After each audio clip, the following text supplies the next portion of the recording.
नवरात्रि में दुर्गा पूजा के अवसर पर बहुत ही विधि विधान से माता दुर्गा के 9 रूपों की पूजा उपासना की जाती है। आइए जानते हैं दूसरी देवी के बारे में। शंकर को पति रूप में प्राप्त करने के लिए घोर तपस्या की थी। इस कठिन तपस्या के कारण इस देवी को तपश्चारिणी अर्थात ब्रह्मचारिणी नाम से अभिहित किया। मां दुर्गा की नवशक्ति का दूसरा स्वरूप ब्रह्मचारिणी का है। यहाँ ब्रह्म का अर्थ तपस्या से है। मां दुर्गा का ये स्वरूप भक्तों और सिद्धों को अनंत फल देने वाला है। इनकी उपासना से तप, त्याग, वैराग्य, सदाचार और संयम की वृद्धि होती है। ब्रह्मचारिणी का अर्थ तप की चारिणी यानी तप का आचरण करने वाली। देवी का ये रूप पूर्ण ज्योतिर्मय और अत्यंत भव्य है। इस देवी के दाएं हाथ में जप की माला है और बाएं हाथ में ये कमंडल धारण किए हैं। पूर्व जन्म में इस देवी ने हिमालय के घर पुत्री रूप में जन्म लिया था और नारद जी के उपदेश से भगवान शंकर को पति रूप में प्राप्त करने के लिए घोर तपस्या की थी। इस कठिन तपस्या के कारण इन्हें तपश्चारिणी अर्थात ब्रह्मचारिणी नाम से अभिहित किया गया।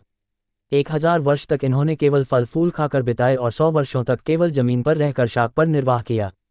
कुछ दिनों तक कठिन उपवास रखे और खुले आकाश के नीचे वर्षा और धूप के घोर कष्ट सहे। 3000 वर्षों तक टूटे हुए बिल्व पत्र खाए और भगवान शंकर की आराधना करती रहीं।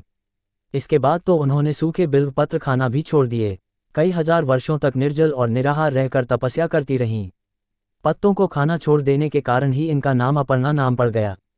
कठिन तपस्या के कारण देवी का शरीर एकदम क्षीण हो गया। देवता, ऋषि, सिद्धगण, मुनि सभी ने ब्रह्मचारिणी की तपस्या को अभूतपूर्व पुण्यकृत्य बताया, सराहना की और कहा, हे देवी, आज तक किसी ने इस तरह की कठोर तपस्या नहीं की। ये तुम ही से ही संभव थी।